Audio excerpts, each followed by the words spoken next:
everybody, welcome to today's stream. We are going to be reacting to some of your most unpopular opinions and debating them with chat. I made a Google form, so you guys are anonymous, and I'm ready to see what you guys have been cooking up, okay?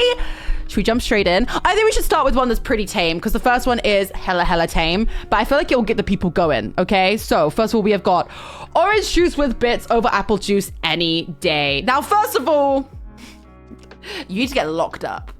Actually locked up, throw away the key. If it was just orange juice like over apple juice, okay, that's a different argument. Orange juice with bits? Oh, so you're a nonce? Oh, okay, you're a nonce? Good to know. I will be telling the police and they will be finding you and reprimanding you, okay? Crazy! That's crazy! I'm sorry, I can't agree with this. I will say though, fresh orange juice hits, okay, here's the thing.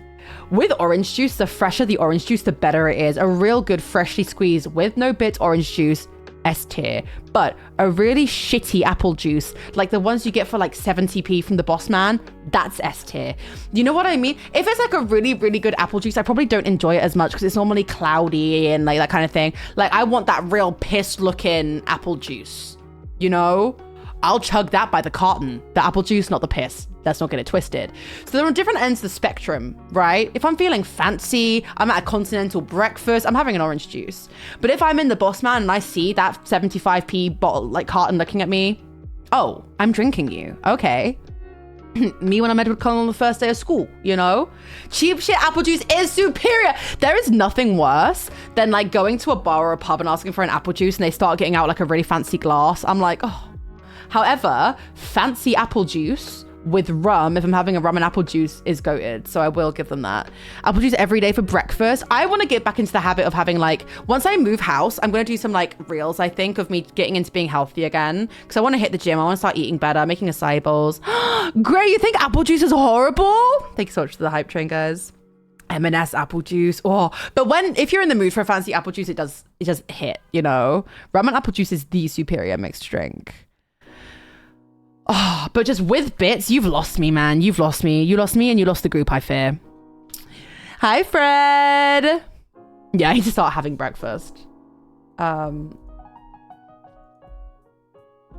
don't know if I go through and try and find crazy ones. Or, okay, would you guys rather if I went through and kind of picked out the crazy ones that have the most debate? Or if we just go through the form? Because there are some that are a bit tamer and then there are some that are definitely like a bit more debate centric. Covering health-based content, people think they can contribute then. Hey, I've been through everything when it comes to my health. Go through the form. Okay, there are some of these that are very like surface level. No, that's a bad thing. These two are kind of linked. Okay, this one is all pets should not be allowed on public transport. Then the one after is you should need a license to own any kind of pet. This is so funny. Like they both kind of like are saying the same thing. I don't know. I don't have a pet, so like I have family pets, but I've never had a pet myself. I don't know. The thing is, like, if I don't know what the rules are at the moment. Can all pets go on the tube and stuff like that? I think like obviously first of all service pets get like their own like say out of this, but I think there's always the thing of if you can't promise how your pet is going to act, don't put them into a confined space. Because if you have a pet who's on the tube, like, and your, say for example your dog starts acting out and starts like getting aggressive, you're cooked. You can't just walk away. You are on that train until the next stop. So I do understand why there are those limits, and it's for the best. Also, I have been attacked by a dog before, and I was attacked by a dog in my own home. So I get a bit nervous around big dogs. And I think like if I was on the tube with a big dog, even if that could be the most lovely and kind big dog ever, I'd still be a bit nervous because again, if that dog attacks me, which might not happen, but will still be on my mind, I'm like stuck on this train. So I do understand why not. As for licenses with pets, I think they're definitely like, you know, when you adopt and you get background checks to make sure that you're fit to like have the animal. I don't know if you need that, like if you need that when you get a dog or a pet any other way, but I do think there should at least be like a background check to make sure that you're suitable to like get them. Like, why can you get a pet on Gumtree? I do believe in adoption. Like I'm a big adoption person. If I get any pets with Niran, like we're definitely going to adopt. Like I don't really agree with like pedigree, but is that the word? I'm not sure. But like I don't understand why you can just like eBay a pet or Gumtree a pet. Like that shouldn't be legal. I think you should definitely be background checked because there are so many animals that get mistreated and it's so sad. Obviously I understand that there are still ways to get pets even like, bro, why am I on Uber Eats getting a pet, you know? Obviously there are ways that people get around it, and there are people that are still extremely abusive towards animals even if they do get checked, which is just so horrifying. And I know it's a thing that we'll never be able to like 100% check, but I think you should 1000% be background checking people if they're getting a pet, making sure that the living conditions are okay, making sure that there aren't too many. I have a few friends who like had rules at their flats over how many pets they could have, and secretly had like 3 pets more, like secretly had like extra cats or extra dogs, and they were like, don't tell anybody. And it's just like, at the time I didn't think anything of it because I'm thinking, oh, cats and dogs, but then you're like, there's a reason for that. Move flat if you want to do that, you know, because things like that are put in for like a reason, right? Homeless guy with a massive dog in bank station that gets very aggressive if you go near it. Oh, it's always the bred to buy pets that worry me the most. Oh, it's so sad. Yeah, I'm moving literally end of this month, which is exciting. Yeah, so I do agree. I think like all pets should not be allowed is one thing, because of course, like I think somebody said it in the chat, if you're going to the vets or something and it's the only way you can, like you can't walk your dog 3 hours to the vets, you know. But I also think if you're bringing on like a big old XL bully onto the tube that has a bit of an aggressive demeanor, not saying all XL bullies are aggressive, but you know, if you have a dog that's bigger and more aggressive, like that, people are going to have an issue with that. So I think it's definitely a meet in the middle type situation. I don't know. I don't have a pet. Oh, sorry. Hi, Mom. I do think they can be too strict at times though. Someone I know failed the house check because their fences were a few inches too short, but that's fair enough. I think that's actually entirely fair enough because that's an easy fix. You can just fix your fences then go around again, because again, that's done for the safety of the animal. Because what if they got the pet and then the pet jumped the fence or knocked the fence down, or like my dogs argue with the dog next door at my family house so bad, to the point that we got new fences that are taller because they try to jump up at each other. And all it takes is one chance where both dogs jump high enough and then they're scrapping, and you might not even see it, right? Because in your back garden, you think things are safe. So they're being strict for a reason, which I think is very, very justified. But hey, what do I know?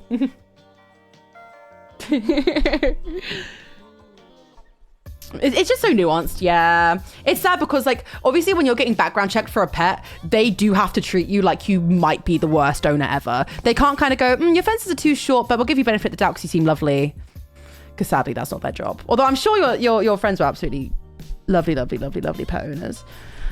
Okay, next. Okay, we have a few like pop culture ones that I think are definitely gonna go down a storm with you guys. Okay, first of all, Alex Warren's music is good and I stand by that. Here's the thing. I don't really listen to enough of Alex Warren's music.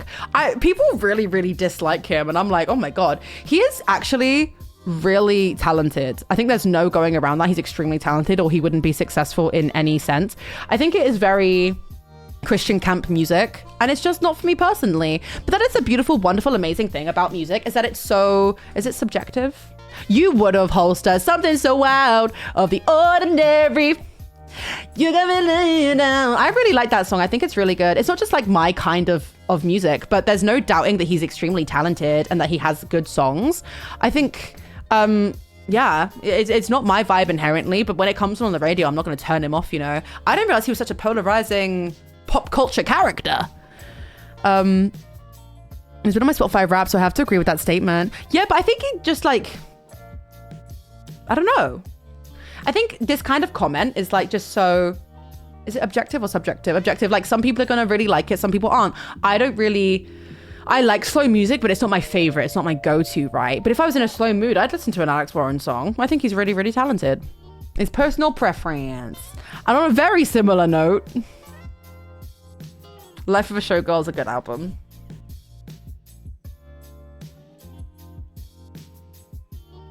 Now, I want to bottom line this by saying I'm a Taylor Swift girly, okay? I'm not like a super fan.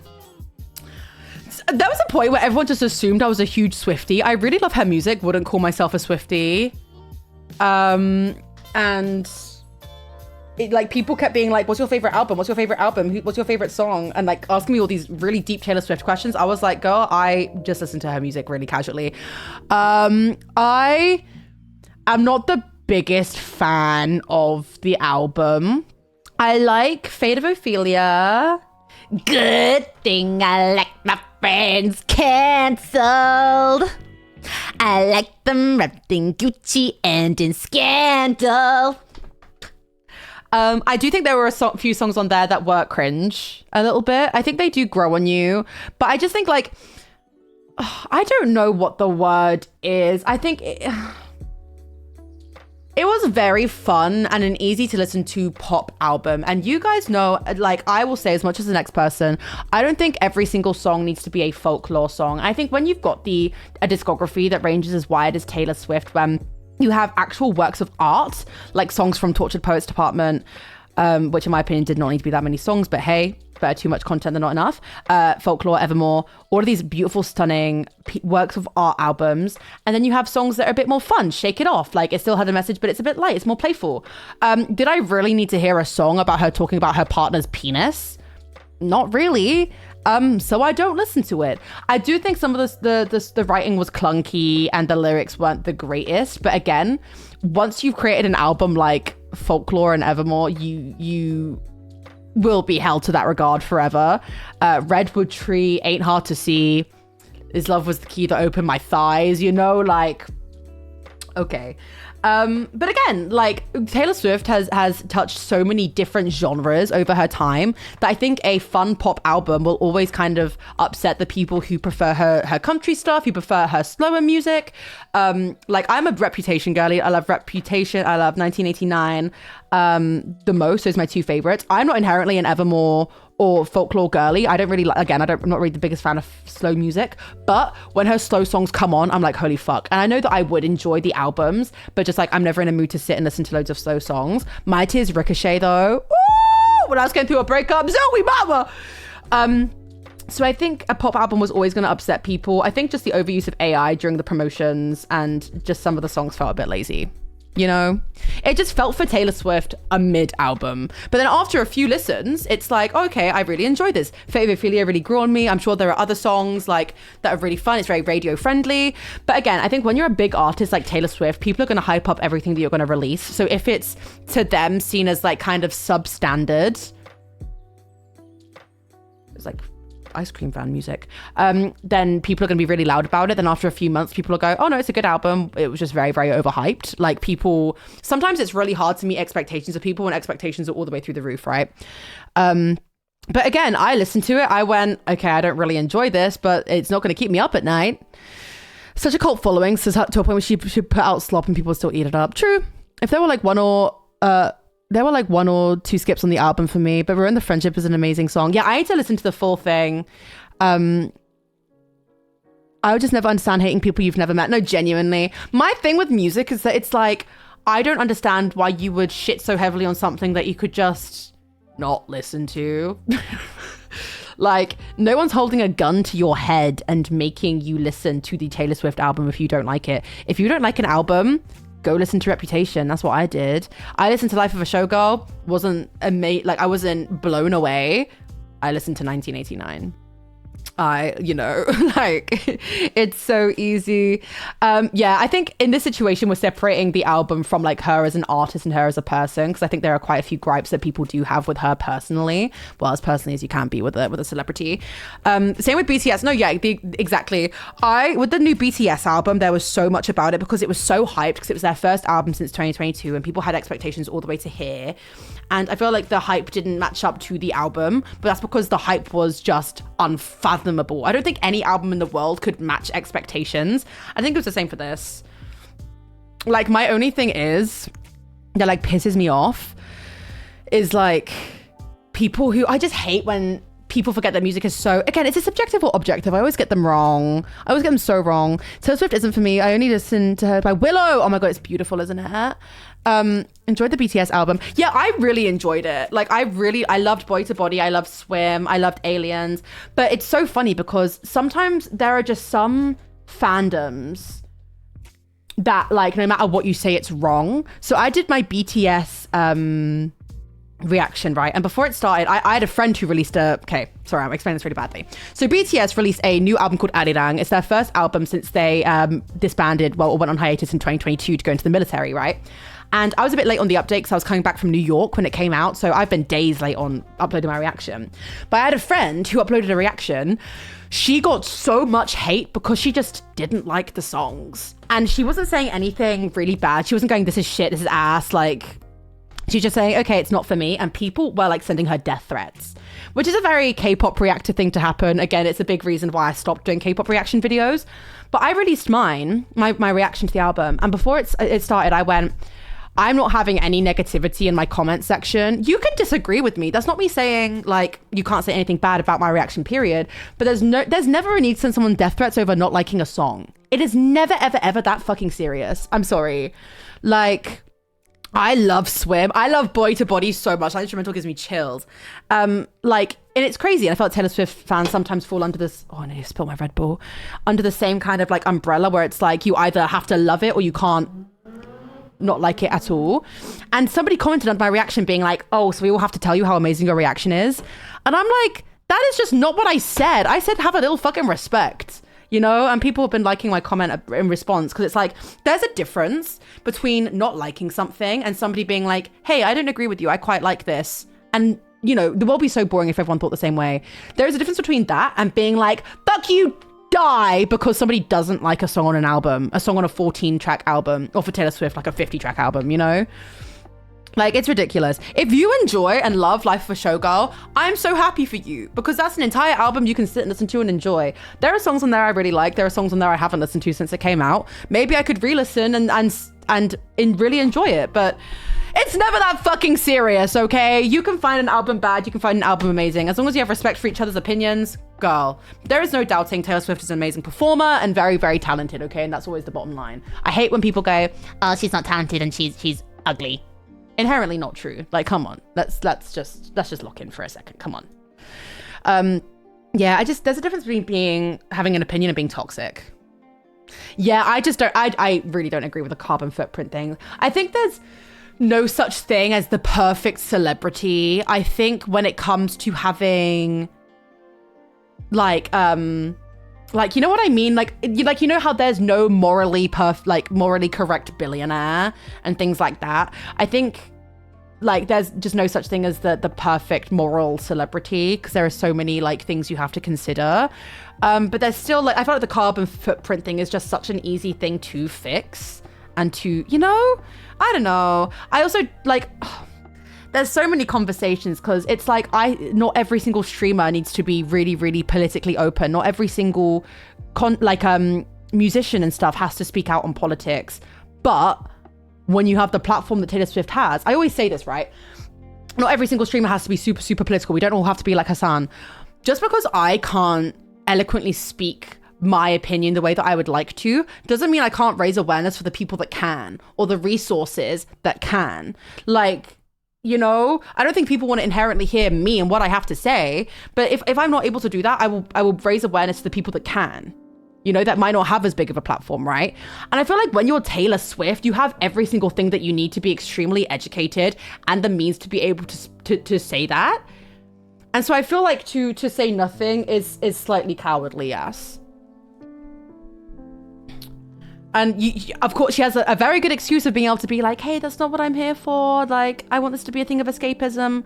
But I don't know. Like, I'll say it before, I'll say it again. It's pretty easy to say fuck ice, you know? Especially, I think for her, it's because she used to be so political. She used to be so anti-Trump. And now all of a sudden it's changed. I'm very curious. Why? Hey, listen.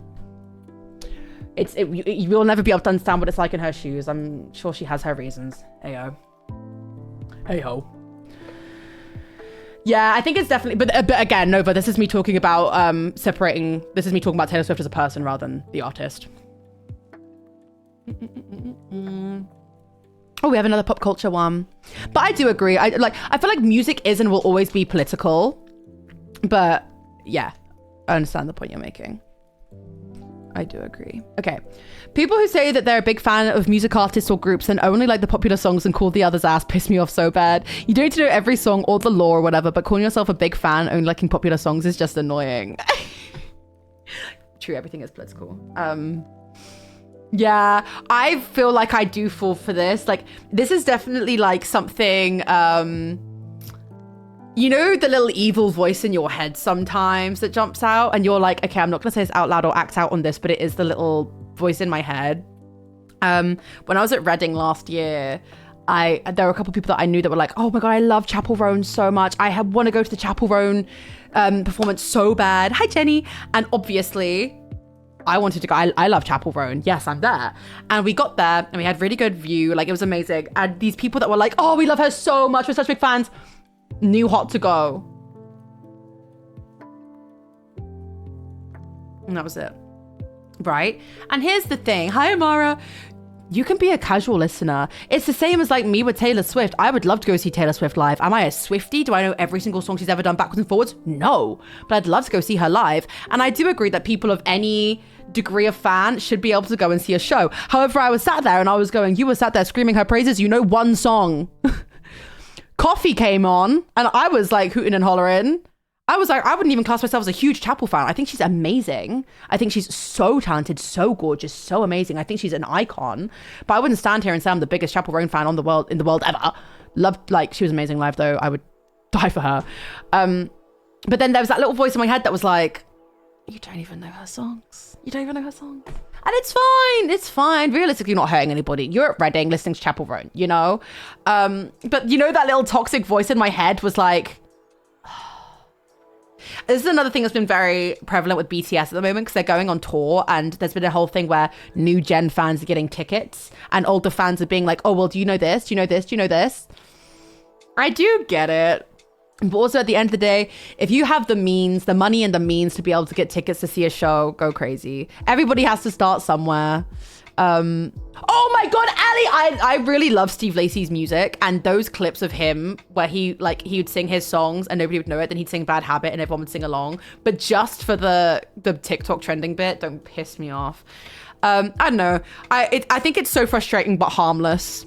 You know, I get it. It's frustrating but harmless. And I understand the pain, especially if you're a big fan of what they're like a surface level fan of. Like, I've been a fan of BTS since 2013. No, 2015, I'm a liar. But hey, I get it. I do get it. I think I sometimes do that as well, where there's an artist that I could really, really love, but then I might not know enough about them, but I really love what I've heard. And I feel like I could probably piss people off with that. Like, who's a good example? Who's a good example of a band that I say that I love, but I don't actually know too much about? I feel like whenever I do cross tune, it comes up a ton. Like, there could be a group, like if I said, for example, oh, I can't even think of one now. Oh my God, I'm trying to think of an artist that I surface level love a couple of their songs. Yeah, well, Milza, how about you suck your nan?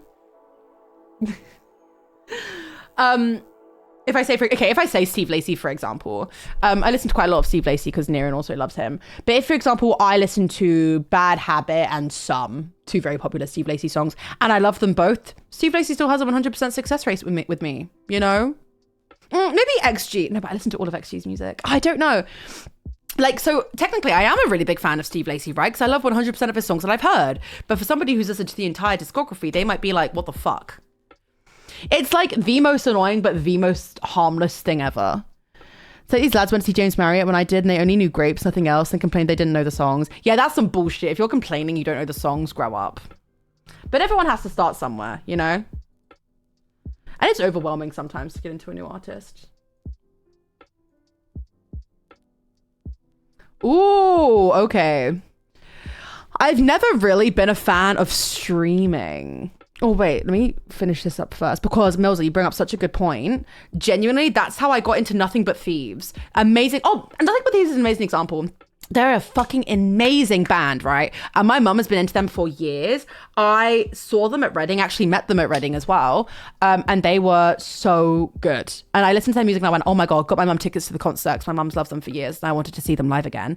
They're so good. And I listened to like 5 or 6 of their songs and I love all 5 or 6 of them. They have so many albums out. There are probably people out there where I go, I love Nothing But Thieves. And somebody else goes, what's your favorite album? And I'm like, their newest one, because I don't listen to them that deep, but I still love their music, right?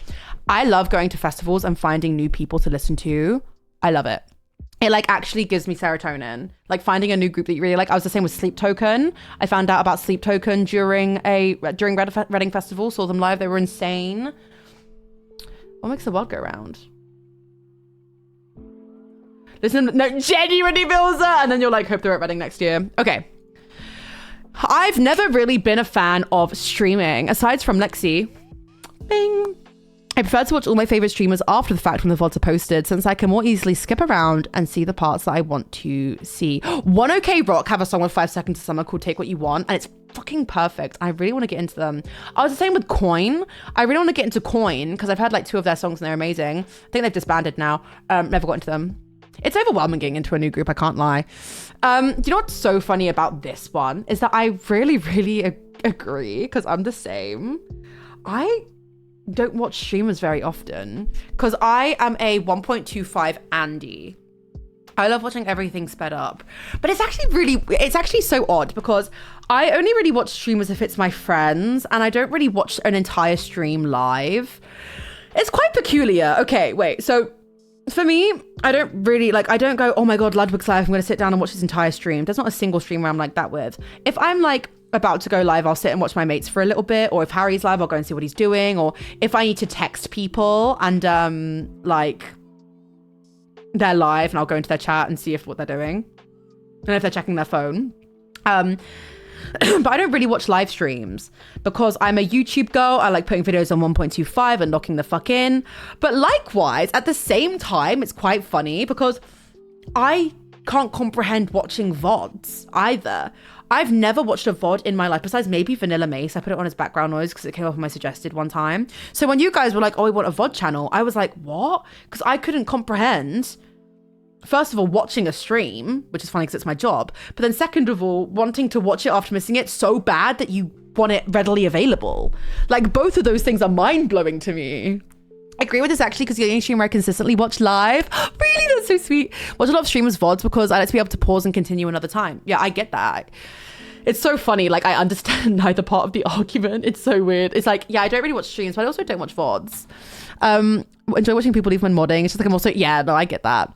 Having streams in the background is fire. Only watch 4 people on Twitch mainly. Only stick around for a bit or have them in the background. I get that. I don't know if it's ADHD or what, but I watch streams because it feels time sensitive. If I go to watch a VOD, it's because, yeah. That's such an interesting thing as well. Because like, that also appeals from a creator side as well, where streaming's fucking hard, guys. Wow. Try being an influencer for a day, etc., etc. But it's like the one social media where you can post an Instagram post and it'll pick up with time, or a TikTok and it can pick up with time. Streaming is so time sensitive. I'll give an example. I really hope this doesn't make me sound rude. I spoke about it at the time. When I did my Life is Strange brand deal stream, I panicked because I'm not the biggest streamer ever. Like, I think everybody always wants to be a bigger streamer than they are. I'm very happy with the community that I've built. I love you guys. But I'm not the hugest streamer of all time. And obviously, when it comes to brand deals, you do have to care about numbers to an extent. And I got really nervous because Max, Johnny, and Toby were live with their Italy stream. And I thought it was going to be at the same time as my brand deal stream. And I was panicking because I was like, because a stream is so time sensitive. It's not like I can do a brand deal and they're also looking at the stats of the VOD. That's just not what it is. They care about live viewers and live interaction. And it is like, it's so funny that works from the same way of a viewer being like, oh my God, they're live, I'm going to miss it. And then also from the streamer being like, oh my God, I'm live. Like what happens now is now. You can't pre-film a stream. You can't like, you know, really do much in advance. Rarely watch VODs too, usually stick to watching live. See, that's so fun. If I'm playing a game, I do sometimes like to have a streamer playing the same game in the background. That's so fun. Love watching streams because you want to be a streamer one day. Oh, that's so fun. Does Twitch pay for VOD views? I actually don't know. Sense of community, true. And Mills is right as well. I think interaction is just so, like, there is literally no other platform like it where you get immediate interaction like that. Like YouTube, I can do a Q&A and react to and reply to comments. That's one thing, but talking to you guys live is a completely different thing, and I love that. Busting. It's so funny how many of you guys love background noise. I'm the same. Twitch does pay for VOD views. Guys, please watch my VODs. Currently playing Sonic Racing whilst watching and chatting between races. That's so fun. I love that. I think it's nice as well because it's kind of like so many of you guys sometimes say my streams are like a FaceTime. I'm like that one person that calls you when you're trying to go to sleep and you just kind of put them on the pillow and pretend you're listening. But I love that, what Mr. Ping just said, of like doing something. I kind of do the same. Sometimes I put Max or Harry on and I'm like playing Suika or something whilst like listening to them. I get that. That's so interesting. Yeah, I'm kind of I am the same though. I think sometimes I just like being able to skip through things. And it's the concept of, I want to watch this person, but I might not be interested in what they're saying right now. This is so interesting. Do my project for uni whilst watching your stream. Have major FOMO, so I watch streams live as often as I can. Oh, that's so sweet. You usually have streams up when I'm doing uni work. Oh my God, you guys, this is so sweet. This is such a wholesome conversation. Wow, I'm so interested in this. You streams as background noises, both you and Max. I love you. Yay! That means a lot to me. Working the front desk of the GP whilst watching. Wait, you're so profesh. You're so profesh. This is so interesting. So I'm having a lot of difficulty getting to sleep, so now I watch a lot of VODs of streamers gaming. Helps me sleep because I don't feel alone with my thoughts. Oh, don't watch my Resident Evil 1 to go to sleep. I'm going to tell you that right now. Don't be doing that. Okay, if you want to sleep, don't do that. Love watching streams, especially when I'm doing uni work. However, if I miss them, I prefer to watch on YouTube as opposed to Twitch. Unsure why. Yeah, also, I have YouTube Premium, but like Twitch, I don't know, it feels so clunky. Like Twitch mobile, it feels really clunky watching a VOD that way as opposed to YouTube. I don't know. Maybe it's just because I've always been a YouTube video watcher. Don't normally watch a full stream. If my friends are live, then I'd normally keep them company, but it depends on my mood. Yeah, had to disengage from streams a lot more because it was impacting my mental health because of obsession. It really, really is. And I think this was especially proactive during lockdown as well, when if you can't leave the house and like do things and you're essentially in like a big chat room. You're essentially in a big chat room. And you know, during lockdown when everyone was obsessed with like, everybody had a Discord group, as a lot of us still do, but imagine you're in one big group call at the same time every single day and you're all watching the same thing. That's awesome. But also there's a sense of like, I also think in Twitch culture, there's this really strange thing of like, you know, not hierarchy, but you become known. I have started uploading my VODs to YouTube, !VODs! I'm working on it. I'm getting into the habit of instantly exporting them the second I'm done with the stream. So for you, like you become like a known person in the community and people notice if you're there. Like people come into my chat and everyone says hi and people notice you if you're not there and people turn up and you'll be like, oh my God, I haven't seen you in ages. Like it's such a strange microcosm of the internet where you're all just like passively watching the same thing, but yet a part of like a huge community. It's so like, it's so interesting. I don't think there's anything like it, but then you become actually emotionally invested in it. It's not like a YouTube video where you can hit pause and disappear. You then start feeling a sense of like not authority, but I feel like you have to be there, otherwise you're letting people down, or like you're missing seeing your friends, or like it's so interesting. I fully understand why people would feel the need to disengage with streaming, and that's why anytime people be like, oh my God, hiccup, what? And that's why for me, I will never be upset if someone goes, sorry, I haven't been able to catch a stream recently. First of all, you've got a life. I'd much rather you pass your exams and miss them because you're watching a Lexi Marie X stream. But also, I don't want anybody to feel like they have to, that they owe me their time, or they have to be here. I hope people watch my streams because they want to and not because they're like, must get stream streak or I will die, you know? Also, watch streams to improve my humor for becoming a streamer. Hey, I'm sure you are perfectly funny enough. And if like you are watching the wrong streamer for that, you better be watching like Max or someone. When I was depressed and didn't leave my house for months, your streams were such a big community for me. That means so much to me. But you and Claire a lot. Oh, guys, you guys are so sweet. You guys are so, so sweet. People shouted hi hiccup at me on the street when I was going to Silly Awards. That's so fucking... I wish I saw you at Silly Awards. That would have been so... Wait, did I see you at Silly Awards? Guys, I can't lie. At Silly Awards, I got so drunk during half time during the interval because I was so nervous. Molly and I chugged like 3 drinks and I started hooting and hollering at the front of the stage. It was so bad. Watch my things at 2.5 speed. I understand everything except for songs, of course. Saves time. Yeah, I'm the same. I love watching videos double speed. I'm a fast talker. On a college gap year, so having streamers makes it so much easier. Maybe the only one who doesn't get watching sped up videos. Literally, hey, and some videos you can't speed up. Like if I love watching scary videos, like people talking about like crimes and stuff. And sometimes if you speed that up, it kind of loses its like atmosphere. Think you did, but I didn't say hi. So oh no, makeup! Oh my God, I want to get a mod team photo so bad. Do you know what? Do you know, like whenever I see Dylan and Jamie, who are mods of the channel, I love seeing them. I love buying everybody shots. Jamie Dillon and I actually got very drunk at a Charlie show together. You know, this really inspired me to try streaming because it seems like it would suit me, but also scared of being perceived sometimes. It's such a weird feeling. Surely at TwitchCon. I feel like humans aren't meant to be perceived the way that streamers and like internet celebrities or anybody is. I feel like celebrities shouldn't be a thing in our culture. It's not natural. But hey. That's a good thing about being a streamer though. Like, you're being perceived, but you don't really realize you are. Like right now, obviously now I've met so many of you guys that I can like put faces to names and stuff, and that's actually the best feeling in the world. But sometimes when you're a streamer, you're just like, I'm yapping at a camera and there's words on the screen. Yeah. Wow, that's so interesting. That's so freaking interesting. Thank you. That was so insightful. Okay, how long? Oh my god, we've been okay. K-pop demon hunters ruined the public perception of K-pop as a whole. Yeah. Do you know the only reason I would really wholeheartedly agree with this is because, did you guys hear about the K-pop Forever tour? Before K-pop demon hunters, K-pop existed as a genre, right? But some people just didn't really know about it. K-pop demon hunters, fucking amazing movie. The songs slap, the visuals are insane. Really good movie. The reason that I would say it ruined it is because like people now think that K-pop is an artist rather than a genre, you know? And I don't understand why it got as big as it did, but like good for them. Love seeing Korean media thrive in the mainstream.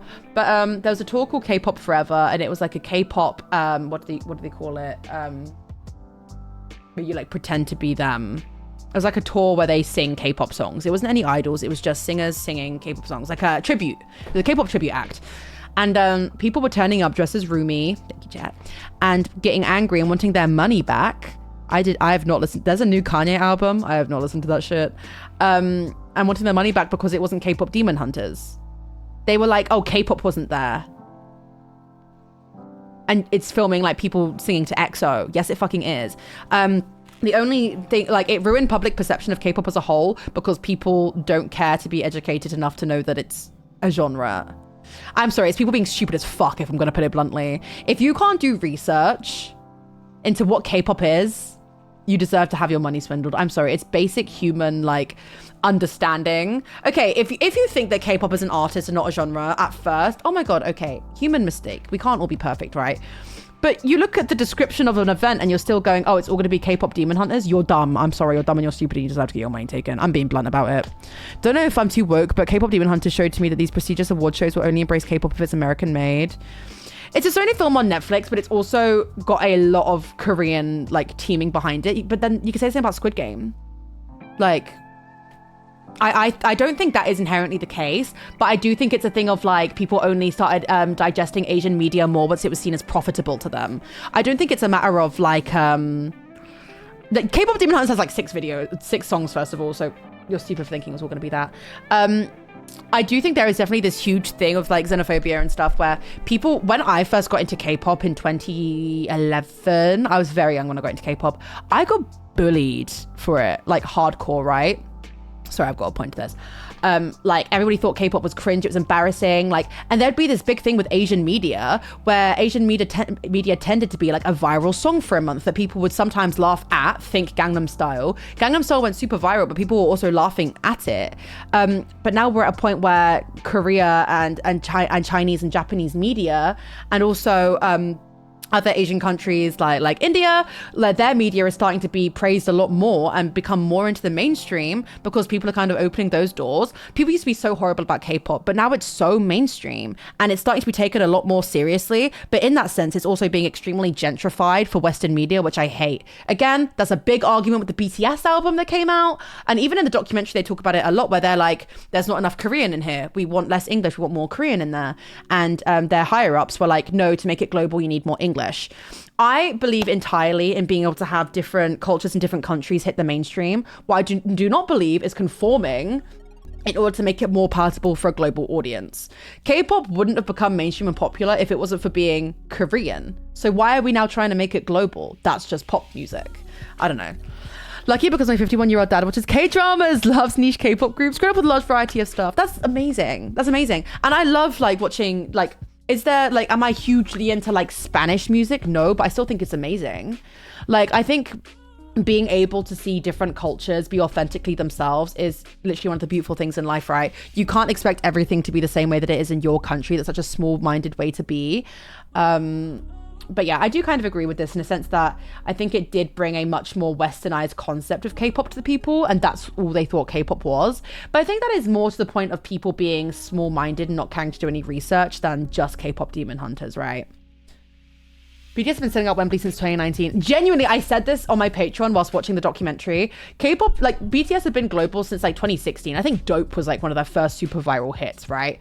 Why are we now deciding 10 years later to make it English so people enjoy it more? People been enjoying BTS. Come on. But I agree. I don't think it's inherently the fault of K-pop demon hunters itself. It's more the audience it's attracted is a very Western audience that are like, this must be all it is. People failing to understand the things extend outside of their culture and what they know. Hi, Bray. How are you, gorgeous? God, yeah. As someone that's been into BTS since 2015, I've been in the trenches, baby. I've been in the trenches. How are you, Bray? My beloved. My love. Oh, fun stream is just planning. Huh? What did I just say? I'm good, Bray.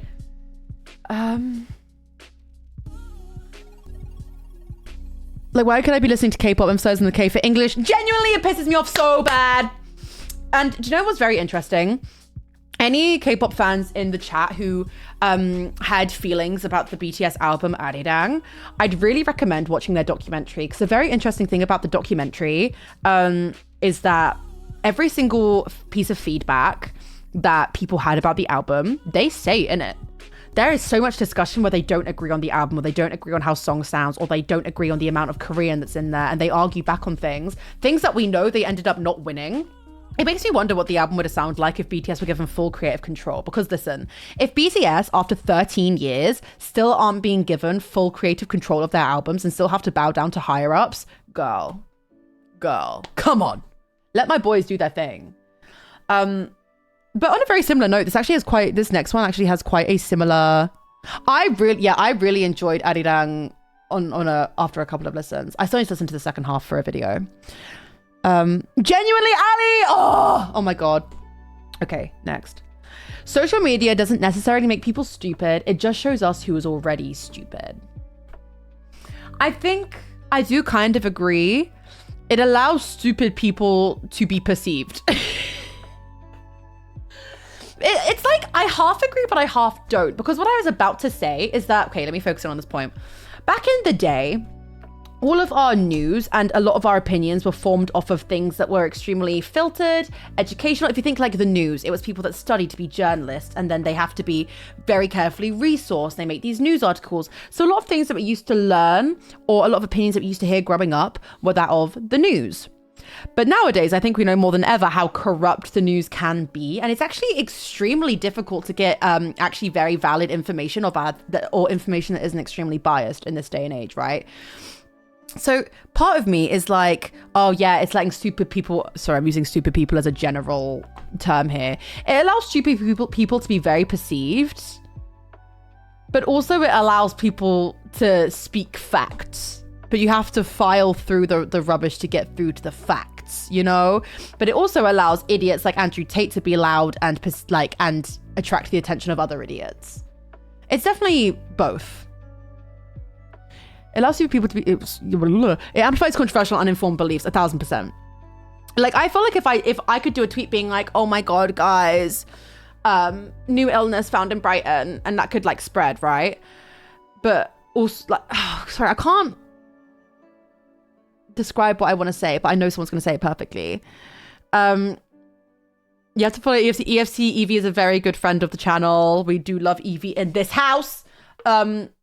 As the world gets more and more political, it is one of those things where every positive has an equal negative, where people are able to speak out for themselves, especially people in like countries where there is war. People are able to speak out for themselves, but at the same time, people are able to speak out just as loudly against them. Basically, you have to look up different platforms and put pieces together yourself. And this is unfortunately something people don't bother doing and end up having distorted perspective. Yeah, I do think it is just one of the internet's one of the most jarring things ever, because it's like a level of free speech. But then it also makes you think of how filtered and biased like the news is. And it kind of makes me feel a little bit hopeless because I'm like, seriously, where can you get the honest truth from? Yeah, the internet is actually the craziest echo chamber to ever exist in the history of ever, and it's really scary. Knocked over my can of Red Bull, spilled some down the back of my bed. No! I keep nearly knocking mine over my Go XLR, so we're in this together. But I think this works on both ends, where people who stupid people have the full ability to educate themselves. But the concept of educating yourself can go down many, many, many, many, many different pipelines, which is a scary thought. But it's letting people be able to make their own opinions outside of like what biased. Not all news is biased, but as we know, a lot of it can be, because the news stations can be sourced from certain places that cause them to have certain beliefs, or they can't talk about certain things. It's extremely filtered. So it shows us an unfiltered side that allow people to have more educated opinions. But however educated someone can be is also how equally uneducated somebody can be off of things on the internet, you know? So yeah. Interesting. Very interesting. No amount of information. No, seriously. Yeah, it's scary. Also the amount of like AI accounts that have been becoming huge recently. Scary. I nearly choked on my Red Bull.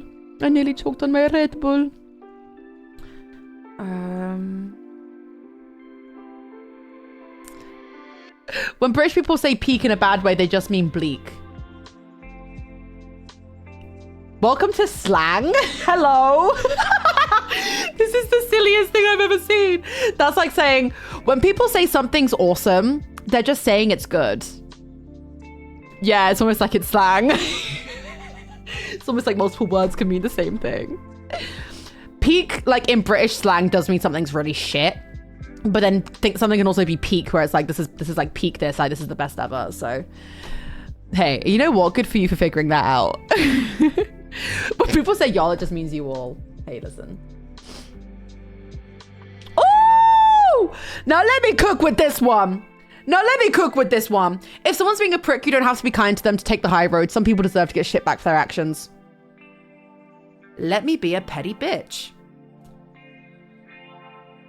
Truth nuke just dropped in Brighton. Come on. I spoke about this the other day. I can't explain to you enough the feeling of feeling like to get over something, you have to forgive and forget. I feel like we're always taught that the moral high road is the best way to go. And I tell you guys now, every single day I think about situations in my life where I've taken the moral high road. And some days I go, yeah, you know, I can be at peace with that. And sometimes I go, fuck no, I wish I'd like had them rot. One of the biggest regrets in my life is that I let people who have done me extremely dirty continue to think that we're okay. I regret it every single fucking day. The concept of feeling like you need to take the high road influenced me so dearly that I looked my abusive ex-boyfriend in the eyes and went, have a good life. Like, I really hope you have a good life. And gave him a hug. Because I thought that the only way I would ever find closure was by doing that. And I regret that shit every fucking day. Because now the person that ruined my life wakes up every day and thinks it's chill. I walked past him the other night. I didn't have to update you guys on every single time I walk past my ex-boyfriend, you know. But I was walking down the street on the way home from somewhere with my boyfriend. My ex walks past and goes like, oh, sorry, Lexi. Don't talk to me. I regret ever being nice to you in a way that ever made you feel like you could ever talk to me. Ever fucking again. I actually would not care if he rotted. Like, I don't tend to hate people. I fucking hate that man. And I regret every single day that I was made to feel like I had to take the high road and make him feel like what he did was fine and that his apology, like I never accepted the apology, but I went, but have a good life. And I regret that every single day. I do agree with killing them with kindness, but also it's so upsetting like that we're made to feel like that's the only way to get closure, right? when I had my situation, which I feel like I'm talking about so much at the moment, Jesus fucking Christ, I had an abusive ex-boyfriend. It became very public. He still has a full fucking career because I chose to take the high road. And a big reason why I chose to take the high road is because a lot of people behind the scenes were telling me to stay quiet. A lot of people. Don't get me wrong, there's also a very big difference between situations going on in your personal life and things happening publicly. I know a lot of times that someone gets like cancelled, does a horrible thing online, people go, well, why does this need to be public? And there's levels to that. Like, not every single every time there's like an influencer that gets exposed for being an awful person, there's always a wave of situations where maybe there's smaller situations that probably didn't need to be put online, where it's like, I once had somebody message me being like, oh, I once had a really bad experience with this content creator. Should I post it? And they sent me a Google Doc. And this Google Doc was, I met this person at TwitchCon and they were a bit of a dick. It's like, you don't need to post that. And obviously, unfortunately, there are people that go online and lie about things for clout. Like that's just so sick and twisted, right? My situation was very public. I wanted to name my ex beforehand, and I was on the phone with several people that all were like, don't name him. Don't name him. And there were some people that I think had my best intentions at heart. And there were some people that I know didn't want me to name him because they knew they were very closely affiliated with them. And if people started doing the maths and going, because I promise you right now, every single person in my life and in the Brighton group, Brighton affiliated that I knew who that video was about when it came out in October of 2023. Everyone knew. I've had people come up to me going, yeah, all the group were together and we all watched it together. I had people, I think I went to a party maybe 2 weeks later, and I had people like Will and Becky coming over to me being like, that's about Kit, right? And like being like, oh my God, we're so sorry that this happened. And so people know that he wasn't named in the video, so the public didn't know. But you know that if I then publicly come out and say who it is, and everyone's going to know that you were still associating with him after the video came out because his name wasn't there. And I genuinely felt like I had to take the high road. That's why. And that's why when other people started coming out with their stories, I was like, give them hell. Give them fucking hell. If it like, you know, if it's something that can be sorted in your personal life, I would recommend it. But the degree of some of the things that were coming out about the people that were, give them fucking hell. I regret every single day that I let people convince me to try and keep things quiet for a long time. And I regret every single day that even when it did come out, I didn't say his name. I didn't tweet with his name. Nobody even knew it was him. I, to this day, have people come into my chat going, oh my God, he's a bad person about my ex. He's a bad person I didn't know. Because I didn't take that road. And like, I wanted to protect my peace as much as I could. But like, I regret that every single fucking day, that I was made to feel like I had to forgive and forget. Because no, you do not. You do not. And some situations, maybe it will give you peace. But I regret it every single day. And you know why? Because I had a final conversation with my ex where I went, have a good life, gave him a hug. And then a week later, got a message from a girl who was his ex-girlfriend before me saying he did the same thing to me. And I wanted to actually burst into flames. I was so angry that I let this man walk free, didn't name him publicly, didn't do a whole smear campaign, didn't even tell half the stories of the things he did to me, filtered everything just to find out that he'd done it before me. Fuck off. Rot. I actually hope you rot. And I don't say that about people. I'm not the kind of person to hate people at all.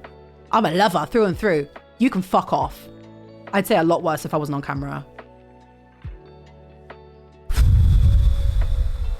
I actually want to do a second part of my video. I've actually been too scared to ever really acknowledge the video that I made about my ex. So many people commented under it all the time, being like, this has helped me. And I've never replied to a comment under there. I've never really said anything because I just feel so like I never have the words. And I wanted to do a follow-up video talking about my life 3 years later, but I'm scared to in case people think I'm bringing shit up again. Because one thing you'll learn, especially in this line of work, people care about self-preservation. And people will go very, very far to preserve their self-image. I told you guys this. Even after my video came out and everyone knew what it was about, he was still getting invited to shoots. People were still calling him up on streams. People were still hanging out with him, but just tagging his private account or cropping him out of videos. You're all cowards. You are all cowards and pussies. I'm sorry. And I'll say it again. And I have had one big thing that has plagued me for years since it has happened, that I go back and forth on all the fucking time. And that is people who are still friends with my ex. How do I feel about it? And it reaches the point now where, and people, it's weird because if any of my friends who are still friends with him saw this clip, I feel weird because I don't want them to feel a kind of way because I still care about them as my friends. But you cannot say that you care about me and still be friends with them. And the worst part is every single person who talks to me about it goes, oh, but we can stop talking to him if you want. If at your big age, you can't decide to stop talking to an abusive piece of shit on your own accord, I can't save you. If you of your own accord are going, the only people I would give a pass to are people who are his best friends that have been friends with him for a very, very, very long time. There are people that I introduced to him that are like still friends with him. And I say, stand up. Stand the fuck up. Because it's the same people who are so happy to make jokes about other people that have been cancelled. Wilbur, George, Dream. I hate saying the word cancelled. So that's the line for you. Until it's the person who you let stay in your house and who you go to the bar with. That's where the line is. That's when, oh, I don't want to talk about this publicly. Yeah, hiccup. The only thing for me is that I oftentimes think about like, if my best friend, if like Olivia turned out to be an awful, awful, awful person, it would break my fucking heart, first of all, and I'd definitely distance myself. But I'd also feel a degree of, I think I can help you and I want to stay with you and keep you in fucking check. Type thing, you know, because sometimes if a bad person loses everyone, they'll go further, and the last thing I'd want is for them to move on and be a bad person to other people. And it's really bad because I've reached points where I felt very confrontational and I've confronted people being like, hey, I don't like that you're friends with my ex, and then I've immediately backed down because I just don't know how I'm supposed to feel about it. Because if so many people are still friends with them, then I'm like, am I crazy? And also, I'll say this now, I've cut off a lot of fucking people for being weird. You can look at my track record. I've cut off best friends. I've cut off people I was close to. I have cut off so many people that are dicks because why would I want to hang out with you? The only exception would be if it is my best friend. If it was literally Olivia. Anybody else, I'll cut you off. Because why would I want to be around that? Like, and it genuinely makes my blood boil and makes me shake. And I've had conversations with people where at the end of it, I've gone, no, it's fine. Like, you can be friends with both of us. No, you can't. Like, no, yeah, you can, but I will be judging you. And I'll tell you right now, there is nothing like, I was on my first date. I couldn't go on a date in a very long time after my breakup. And I finally went on this date, maybe 2 years after, it was 2025. Yeah, I think 2024, maybe. I don't know. It was a while after, like, I finally went on my first date after my ex, right? And I sat there in a bar with him, this guy, and I was like, oh my God, this is so nice. My ex walks in. Not only does my ex walk in, he walks in with a load of people that I didn't know were still friends with him, that I knew and was friends with. And one of them brought it up to me maybe a year later and was like, I felt so bad. Give me a fucking break. And it's sad because I love these people. Like, they're still my friends and I still care about them. That's where the debate comes from. If it's someone that you class as a friend and that you really care about and you don't really want to lose, but they're kind of giving you no option. And so your only option, if you want to stay friends with them, is to compromise. I don't know.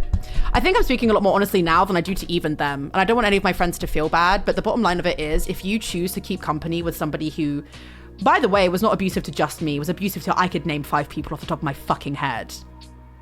You die on that hill, that's for you. Okay, I'll judge you though. I've had people, I was in the club the other day and bumped into my ex, and one of the people I was with started going over to say hi and stopped halfway through and went, oh my God, Lexi, I'm so sorry, and had to stop themselves because out of habit they went over to go and have a pally chat. Ooh. Being friends with someone you know is shitty in a hot, yeah. Interesting that a victim feels need to compromise instead of the people choosing to keep an abuser around. Like, it's also like just hard as well because like you like the internet is so strange as well because so many people still follow Kit on Instagram. I bet if I checked right now, not that I'd want to, there'd be like 80 people that still follow him. I don't think I even want to look. People that are my best friends, but maybe that's just me being extra woke because I'm the kind of person where if somebody that I don't like or gets cancelled or whatever, I'm unfollowing them on everything. The only thing, I still have Elm on fucking Steam, and every time I see it, I'm like, I need to turn that off, but I don't use Steam enough to like know or care. I don't know. But the bottom line of it is, there are so many elements that will make you feel like you need to forgive and forget or be okay with things that you should not be okay with. Don't. Take the high road if you feel like it's going to give you peace, but never feel like you have to or that it's the only option. I've been there, I've done it, and it will actually stay with you forever more than if you'd made a big deal. I wish now nothing more that I had flipped my shit, I'd exposed everyone. I think about it even now. 4 years later, I think about it every day. It's almost as if I've got a trauma because I was abused. Anyway, never feel like you have to take the high road. Sorry, that turned into a big old fucking yap that I didn't mean for it to. Anyway. I saw this and I want to say otherwise. Someone said it's not worth it to go voting anymore. Never, ever, ever, ever, ever, ever, ever, ever, ever think this ever. Please go vote. Please exercise your right to vote. People have fought and died for the right for you to vote. Exercise your right, please. Please. Especially in the political climate that we are in now. The concept of people saying go vote and it's showing average Harry. Please, okay? Even if you feel like it is so hopeless, please go vote. Please. Evil timeline.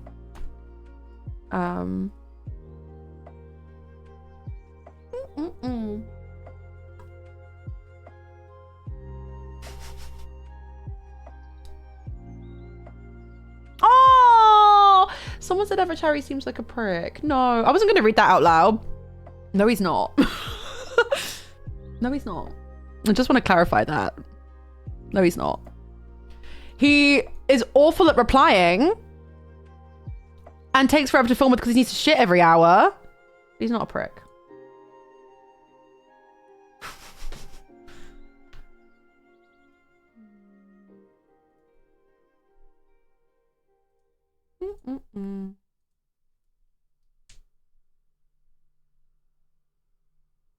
Okay, this one's an interesting one because this is something I say quite a lot. Always telling people that it's okay to be sad and unproductive can actually be counterproductive. It's perfectly fine to not be okay, but it's not okay to remain forever miserable. Go get some health and live your life. Go get some help and live your life. We all deserve to live our best lives. I agree with this. I say this a lot where when people come into my chat and say they're having a bad day, I say, girly, have a bad day. Tomorrow's a new day. I need to stop calling everybody girly blanket term. I call everybody girly and it's all well and good until sometimes you call the girly the wrong person girly and then you're like, fuck, I'm a terrible person. I think that I agree with this, but I also agree that you're allowed to have bad days, you're allowed to have bad weeks, but just don't succumb to it. The reason that I always say have a bad day, if you're feeling shit and you're like, my day is not going to go good, do nothing. Have a nothing day, get it out of your system. Because my thing is, if you're having a bad day and then you don't let that day just be bad, you're going to carry that vibe onto the next day, and the next day, then a bad day becomes a bad week, becomes a bad month. Let yourself have a day to wallow and then lock in the next day. Because all that's going to happen if you just don't let yourself just wallow in being sad every now and then is that, again, you're going to carry it with you. So wake up on a Sunday and go, oh my God, I feel like shit, I'm on my period, or I've got so much work to do, whatever. Sit and wallow, get some chocolate, watch a movie, just sit and feel shit for a day, get it out your system, and then the next day, you're back. You are so back, baby. I think it's very important to feel your emotions. An important part of emotional maturity and regulation is knowing when to let yourself feel emotions and when you need to process and move on. Good. Someone's feeling horrible, telling them to go do something to feel good. What do we make them feel? But no, exactly. Because also, I've had it, people come into chat and I'll be like, oh, how's your day on a scale of 1 to 10? And people will be like 0. Sometimes I get a bit of a pet peeve when people consistently press on saying their days are 0 out of 10, because there is always something, right? I think as long as you've got a roof over your head and a bed that you can sleep on, you are more fortunate than a lot of people. But that doesn't mean that how you're feeling is not valid, right? But I always aim to have people look for something. I do get a bit annoyed when people go, nope, there's nothing. But also I think we've all had days like that where you're just so stubbornly in a bad mood that you're just like, let me feel shit. I get that. I've been there. Where people go, oh, I've been in a bad mood and Niren's been like, oh, let's get some good food then. Do you want this? And I'll be like, no. And he'll be like, what do you want this? And he'll be like, no. And everything, I'm like, no. Nothing can get me out of this bad mood. I'm just in a bad mood and nothing can get me out of it. Lo and behold, the next day, something pops up and I feel good again. I think sometimes just letting yourself just succumb for a day to just being moody, let yourself feel shit. and then it means that like it's out your system and you feel it out and you're gone. If that feeling is then processing to you not doing anything for days on end, then we've got a problem on our hands. On my worst days, I've never said below a 2 because there's always something. Exactly. I do agree with that as well. Because also I've had days where like, I think this is me being very selfish as well. I've had people come into, also by the way, if you're a 0 out of 10, you are allowed to be before I say this. Hi Crystal. But I've had days where I've been feeling a 0 out of 10, then I've come on stream and I've slapped on a smile because my job is so hard trying being an influencer for a day. And sometimes people come and chat and they're like 0 out of 10, 0 out of 10, 0 out of 10, 0 out of 10, don't talk to me 0 out of 10. And I'm like, I'm also a 0 out of 10, but look at me slapping a smile on my face and finding something to be happy about, you know? There's always something to be happy about, even if it's just you've listened to a song that you liked or there's a snack that you bought. Being a streamer is so hard, guys. On my worst days, I get a spliff and just sit on my ones and process it all, period. Hi Chrysalis, how are you? Personally have bad days, with the amount of shit that has gone down has completely altered my life going forward. Would say there's one specific day that's coming to mind. I'd say it was a -3 out of 10. I'm so sorry, my lovely. I'm so sorry. And I really hope you took as much time as you could to process that, okay? I think it's also very easy, like for me, like what I just said, when you're feeling a 0 out of 10 to be like, almost less empathetic towards other people having a bad day, for sure. Oh, I hope you're feeling better now though, my lovely. And I'm really sorry that you went through that. But I really hope you let yourself process that and gave yourself a lot of grace to feeling that way too. I also feel like if you have more than a bad month, that's getting into needing help territory. Always know when to help yourself, please. My worst days I sleep because usually it's because I'm exhausted, need to recoup my energy. 1000%. And only you know what can get you out of that hole as well. Like it's all well and good, bloody streamer on the internet going, get chocolate, feel better. You know what you need, okay? Much better. It just took like 3 months because stuff kept happening. Oh, my lovely. I'm very proud of you for being out of it now, okay? Been betrayed by my friend group, can also eat a life-changing bag of salt. Oh, me as fuck, bro. A bag of Co-op salt and vinegar crisps. Yes. But I agree. Like, I think it reaches a point where you need to kind of be like, okay, let's get our asses up. Because also 9 times out of 10, doing something else will make you feel better and getting your, and like going outside will help you, you know? But I think every now and then, I don't know if this is targeted towards what I used to say, where I'd be like, have a bad day. Never feel bad for having a day to just feel shit. I feel like in this day and age, people feel too guilty to sit and do nothing for a day. You shouldn't. It was like a 4/3 out of 10 for like a month. Still I'm a 5.5/6, but my breakup and stress college made me miserable recently. And that's like so valid. That is so freaking ridiculously valid. But you know that both of those things will pass. College will finish and you will get over that breakup, okay? You will be fine, my pookies.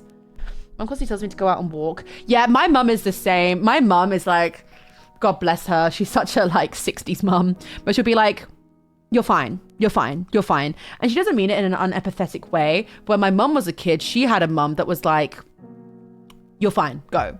And when I was a kid, I think my mum still feels very bad about this to this day.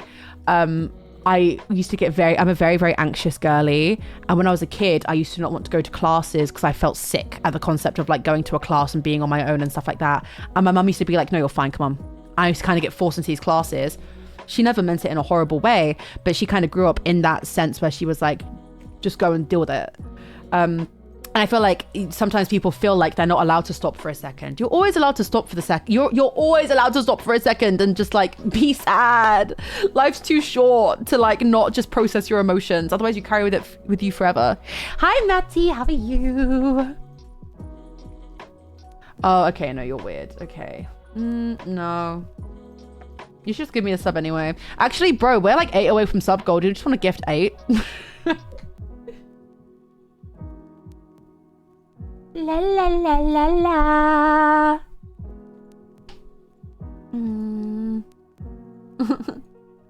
Some of these are so funny.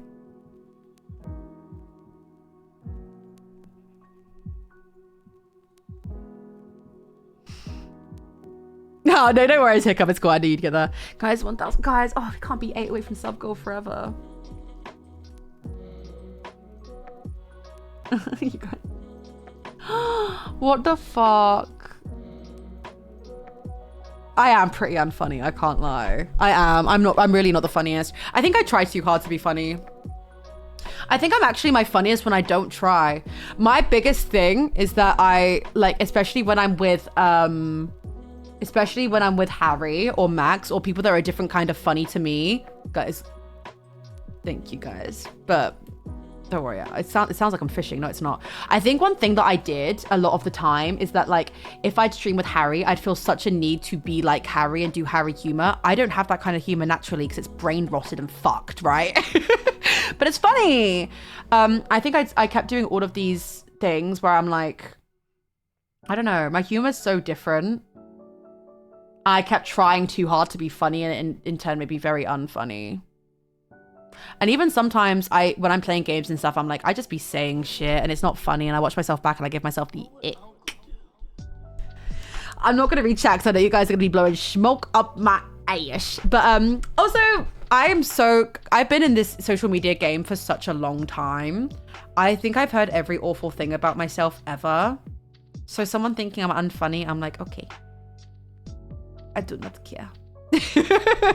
I simply do not care. I think also I'm very aware. Wait, I'm scared this is going to sound... Thank you, chat. I'm bad with taking compliments. But thank you, guys. I think also one thing... Oh, this is going to sound like a big old... I'm a woman and it's so hard. You know what I'm about to say.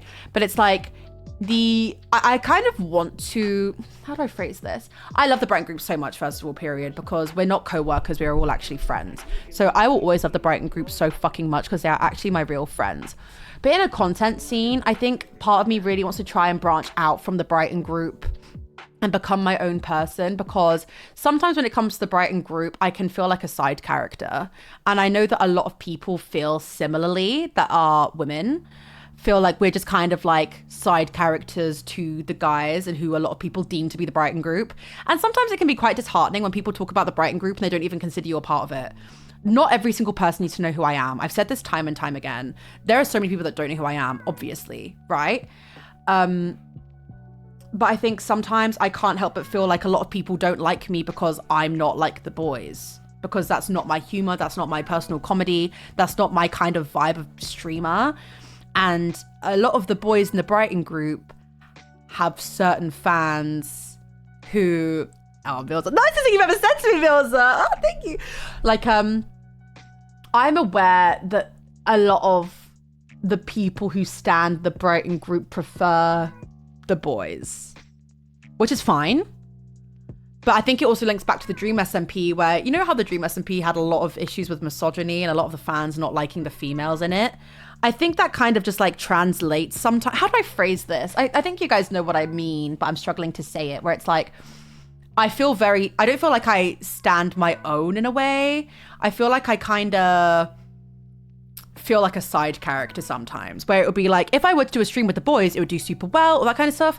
But then if I did something by myself, it wouldn't do as well, which obviously also goes in hand with the fact that I'm a smaller streamer. Absolutely fine. But you know what I mean? Like, I really can't say what I mean, but I think sometimes people go like, oh, Lexi isn't funny because I'm not making like the same jokes as other people in the Brighton group or having the same energy. I'm 25. I'm sorry. I'm not making skibbity toilet jokes.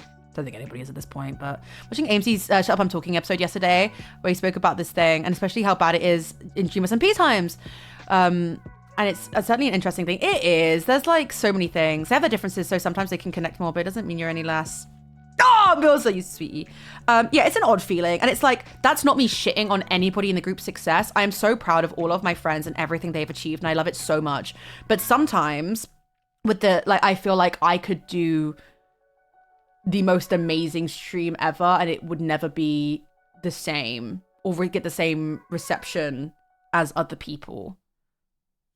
Oh my God, I'm really trying to not make it sound like I'm shitting on anybody in the group. Genuinely, high tide makes all the boats rise. I'm so proud of all of my friends. They're all so amazing and so inspirational to me. But yeah, I think there is just a natural bias towards like men streamers generally. Sorry, I'm going to take this off the stream, off the screen. So look, it's me being like,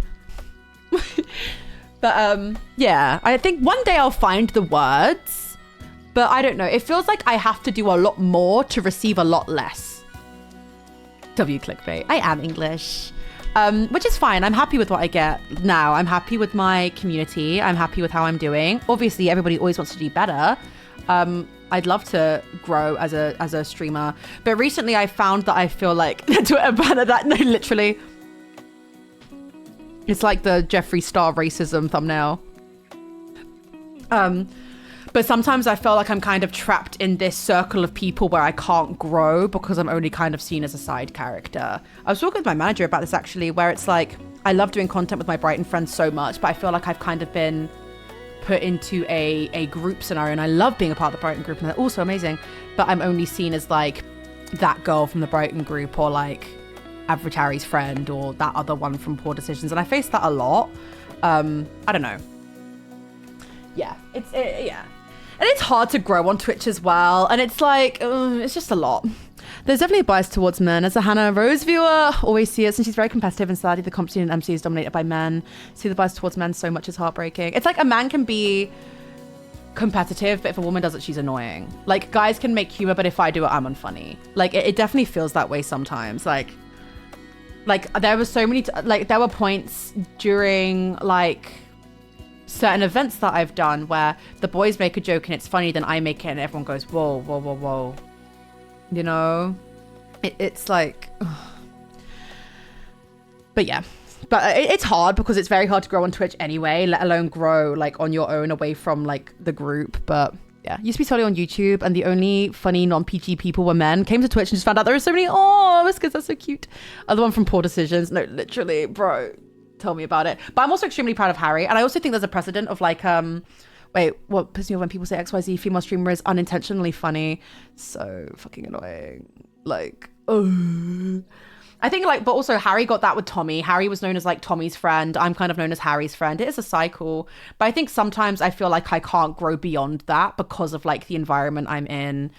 And like, yeah, I don't know. It's nobody's fault. And I'm, again, very proud of everybody, but it's hard. I think sometimes I get a lot of people feel a certain way about me because they're assuming because of the group. I don't know. We're trying our best out here.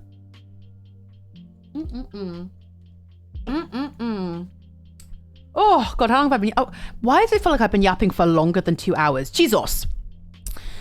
Yay, thank you guys. I appreciate you guys so much. I always get really scared, like, that I'll say something like that and people will be like, oh, so she hates everybody. No, never, never, never, never. But it's like, I have to think about those kinds of things. I have to think about who's live when I go live because I'm aware that people will probably watch other people in the group over me. I think that's natural in a friendship group as well. Okay. Oh God, I accidentally skipped over. Lots of these are very similar, by the way.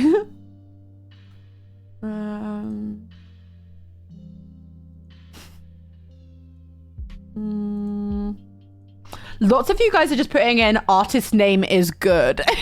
No, these are like navy blue ones. They don't go with the outfit. Let's not talk about it.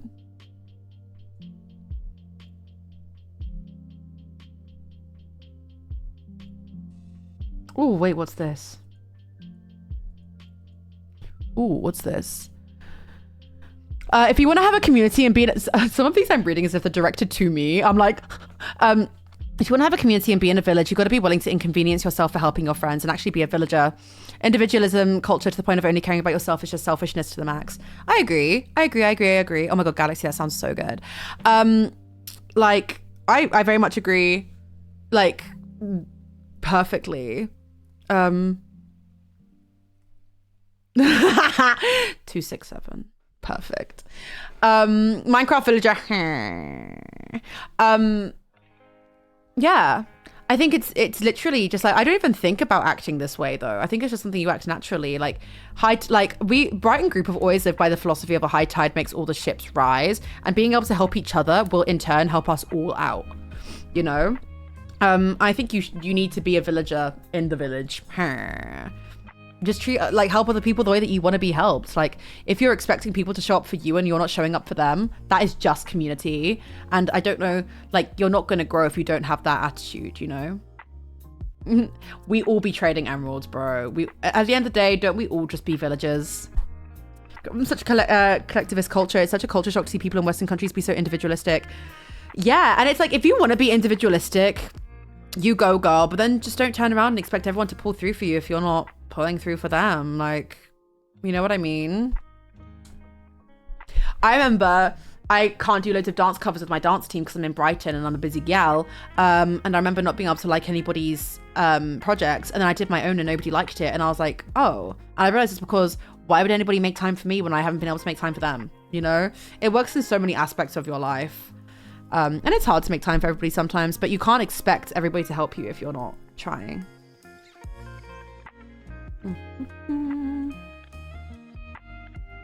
Some of these are so niche, I don't actually understand what they mean. Oh my God. Can we bring back asking for someone's number, not Snap or Insta? Oh, why is it always in clubs and not in day in public, i.e. at the park, going to the shops, etc.? I don't want to meet my lover in chalk or prism. Yeah. Oh my God, so many opinions on this. First of all, I always prefer giving my number to like a Snapchat. If you ask me for my Snapchat, I'm going to assume you're 13. First of all, fuck off. If I give someone my Instagram, they always change up on me. Oh my God, I will never forget. When I was 18, there was this guy that I really fancied on a night out. He could not have cared less about me. He really couldn't have. He was not into me, guys. And like, he just really, really wasn't. And it was fine, okay? Like, it happens. And I remember leaving the club and his friend was giving us all a lift home. And one of my friends brought up my YouTube channel. And this guy was like, oh, you're a YouTuber? And he saw that I had a load of followers. Kissed me in the back of the car. And at the time, I wasn't thinking, oh, my friend is texting me about the tattoo stream. Oh my God, tattoo stream coming soon, guys. And at the time, I didn't think anything of it because I was 18 and just wanted to like, and I just fancied a guy. But I look back on it now and I'm like, that's so embarrassing. Because like, he didn't want anything to do with you until he thought that you were like clouted and then started giving a fuck. So embarrassing. So I prefer giving people my number if I do, because then I don't get that thing where people then all of a sudden start try-harding because they think that I'm someone, you know? Also, I think you are more likely to get asked for your number in a club or in a bar because, first of all, alcohol is confidence. It's like liquid courage. And also, like, I feel like, I don't know. I feel like if someone came up to me to ask for my number and I was in one stop, I'd be like, me? I don't know. I feel like people should be happy to ask you for your number whenever, but I'm just really bad with that kind of stuff in general. Oh, Daddy, don't worry, my lovely. You're so good. Like, are you likely to meet your lover in chalk or prism? No. But are you in an environment where somebody probably feels more comfortable? Because imagine, like, normally in a club, there's so much noise and stuff going on and you're a little bit drunk that you can ask someone for their number, and if not, you can just disappear into the abyss. If you're in a corner shop or a park and someone turns you down, awkward. I think it's just comfortability and also being with your friends and stuff. But are you going to meet your lover in chalk or prism? No. Although I do know a few people that did.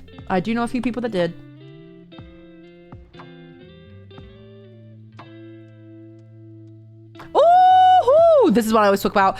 Cancel culture isn't real. A creator can only be truly cancelled if they care. The internet nowadays is so fast-paced. If they ignore it, people will move on. I was speaking about this just the other day. Because it's true. Literally, you're only cancelled if you care enough to disappear. It's true. There's a very popular thing where if you get cancelled, Twitter will forget about it in 48 hours. And when it happened to me, I was like, God, this is never going to stop. After the first 24 hours, I was like, oh my God, this is my life forever.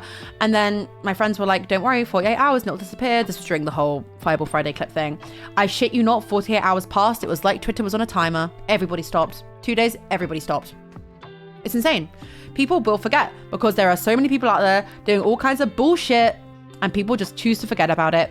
Like, look at the amount of people that are out there having careers. And that's why I hate the bullshit thing of some fucking stupid dumbass did a tweet being like, oh, the person that we're friends with can't be a horrible person. Or don't you think that we would have dropped him? Or I don't know, our label would have dropped him? Yeah, because it's completely unheard of for a music artist to be a shitty person and to still have a label. Unheard of. Really unheard of when I think about that. Cough, cough, Chris Brown. Yeah, a man can't be a fucking piece of shit and also have a career. Fuck off. But it's true. A man can only completely disappear if he lets himself.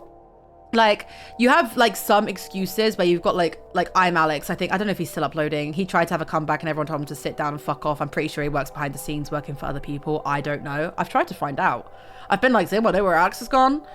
But my ex didn't even stop uploading during the time of his cancellation, which wasn't really a cancellation because I didn't even give him space to be cancelled. So yeah, what people will do is they'll give it 2 months and then they'll bounce right back.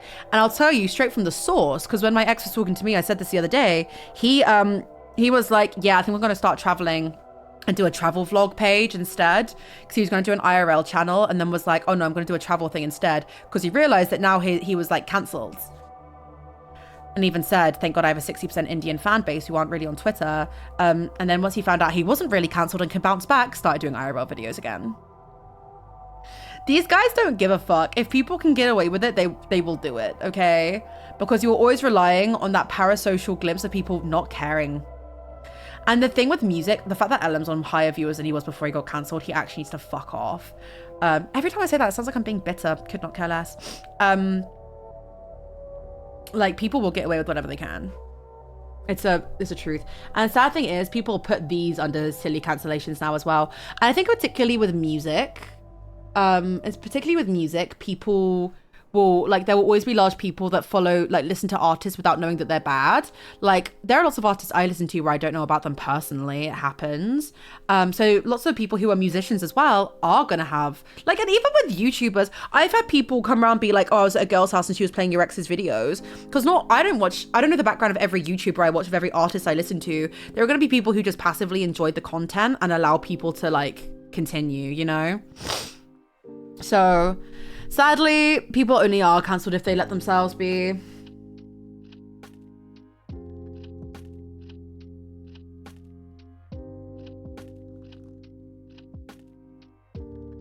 I think somebody forgot a knot in here. It's okay to watch videos with cancelled creators in as long as it's funding and supporting them. I'm guessing you meant as long as it's not funding and supporting them. If not, this is the craziest Freudian slip ever.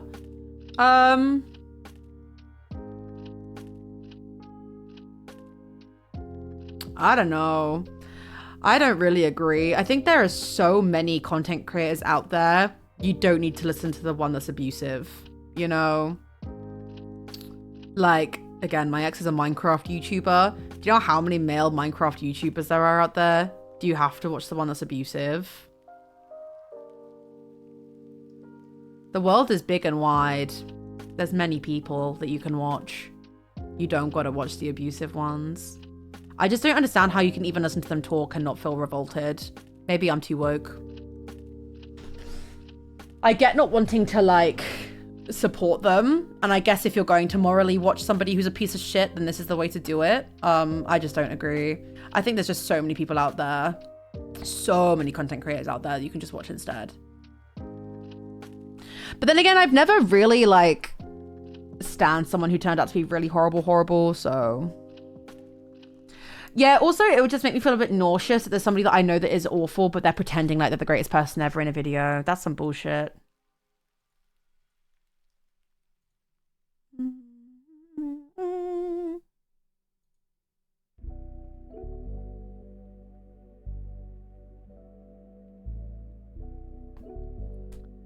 Oh, I'm really excited for this tattoo stream now.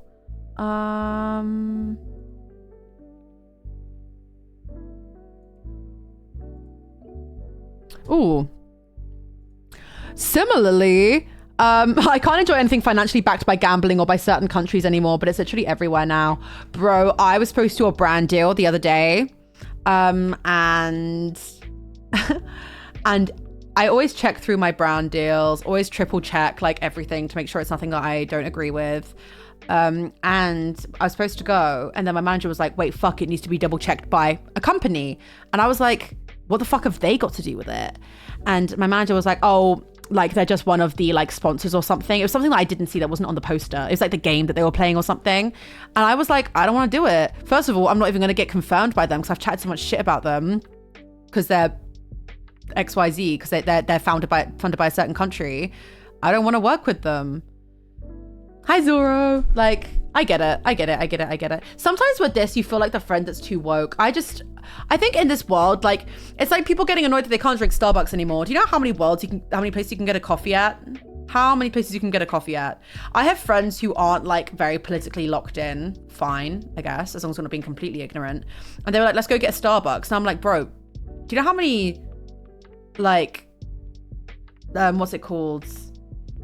Like home businesses and small businesses you can support just by going and getting a coffee there. And it's normally, Kitty, thank you for the raid. A billion times fucking better because it's not awful coffee. Bro, Starbucks was ass anyway. Even when I used to drink Starbucks back in the day, it was still ass.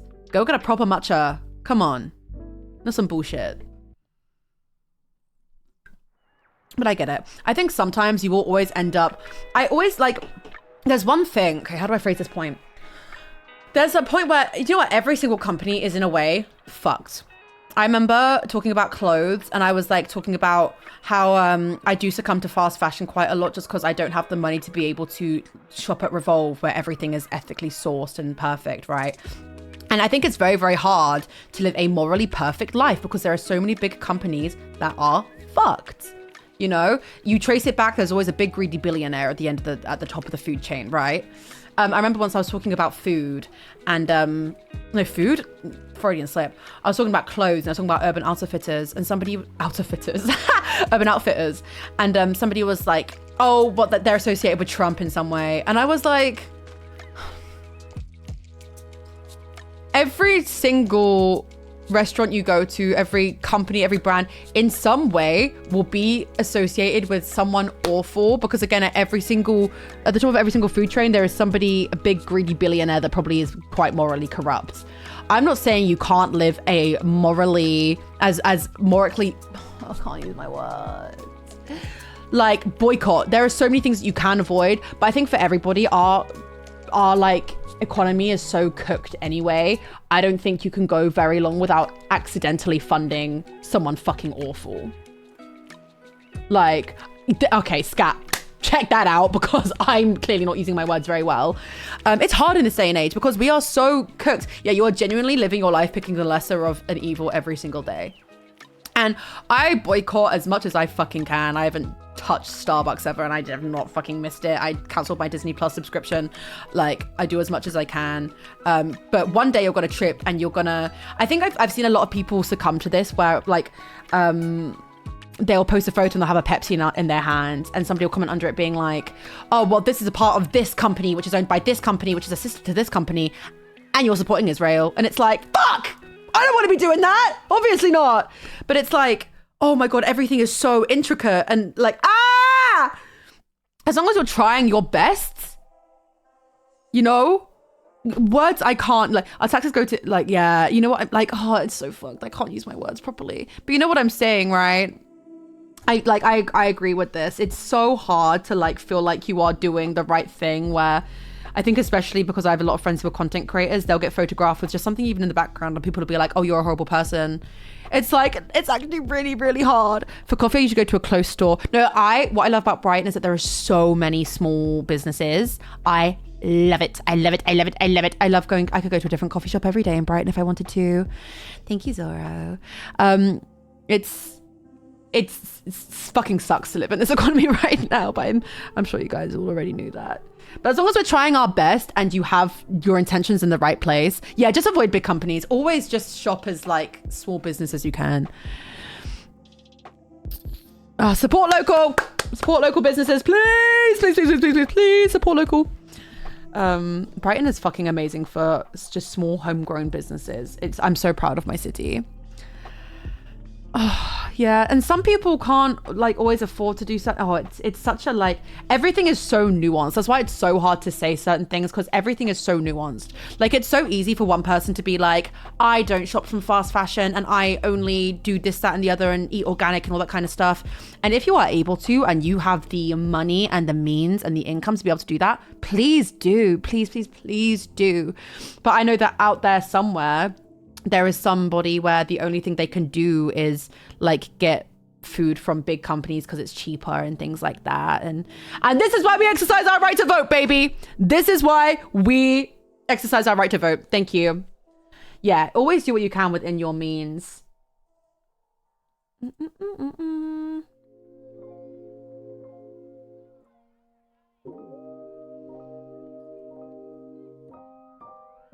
Oh, God. I get so scared whenever I talk about stuff like that because God knows I'm not the most eloquent person out here. Jesus. God knows. I'm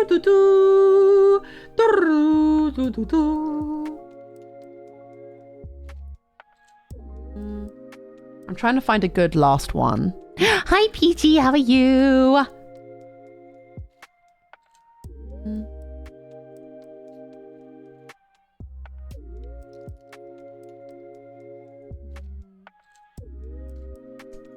I'm trying to find a good one.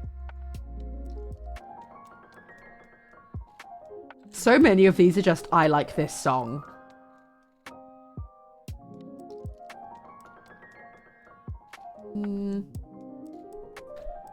Wait, why are we talking about 6-7? 6-7. Why are we 6-7ing?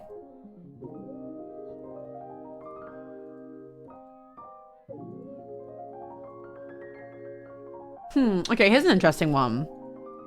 6-7. Hey guys, we should fix that. This is an interesting one. There's a bit of context to this. Kiss of Life's music is so good, it's fine to overlook whatever they did last year. So this is... You guys are so funny. There was a K-pop group called Kiss of Life, right? And they got big time cancelled last year because they did a... God. One of the members had a birthday live stream where the theme was hip hop. And they started just doing a madness. They were like doing accents and actions, and they had braids on and saggy pants and hats and it was a hard watch. And this is like leads to such a big thing though about how so much of K-pop is rooted in Black culture, and it's such a big conversation. Lots of people have kind of like, they have since then not stepped out of line. They did like 3 apologies. Bear with me on this. They did like 4 apologies and like haven't stepped out of line since. And it's been a year since it. And the girl did like Hawaii themed, and it was palm trees and stuff. Whenever it comes to topics like this, hey, it's not me you're offending. It's not down to me if I forgive you or not. I'm not Black. Shocking, I know. But nothing annoys me more than when someone steps out of line and does something that's offensive to a culture or to a group of people, and then somebody else turns up and goes, I forgive them. Girl, no one asked you. Let's talk about the people who are actually offended here. Like, I'm not gonna lie, I haven't really followed them or supported them since because I thought it was some fuckery. I even speak to my boyfriend who is Black about these things a lot, and he watched the Kiss of Life thing and he was like, that is a madness. Like, that is crazy. In Korea, there's a big thing, like, there's a big thing in Korea about how K-pop is so rooted in Black culture, but they don't really give it the respect that it deserves. And I think I feel like Korea is very behind from what I know of my like, they're very behind on feminism. And there are K-pop idols that get like publicly prosecuted, not actually, but like metaphorically, for being feminist. They're very behind on, like, they're only just starting to catch up with like not being so homophobic and racist. Because I have a friend who's Black who lives in Korea, and she still has people grabbing her hair and telling her she can't go into places and stuff like that, right? I don't know. Like, on one side, they haven't stepped out of line since, and it is possible for people to make mistakes and then grow from them. Like, oh, it's like, obviously not my place. I don't listen to Kiss of Life anymore. Yeah, Ali, that as well. Like, you know you're going to do something problematic when you say, oh, don't understand us, please. Like, that's what always sticks in my head with that. It's like, on one side, I do believe that people can make mistakes and then grow from them, and people shouldn't, like, well, you should be crucified for your mistakes because you did them. I always say you can't kill someone then act like, get annoyed when people treat you like a murderer, you know?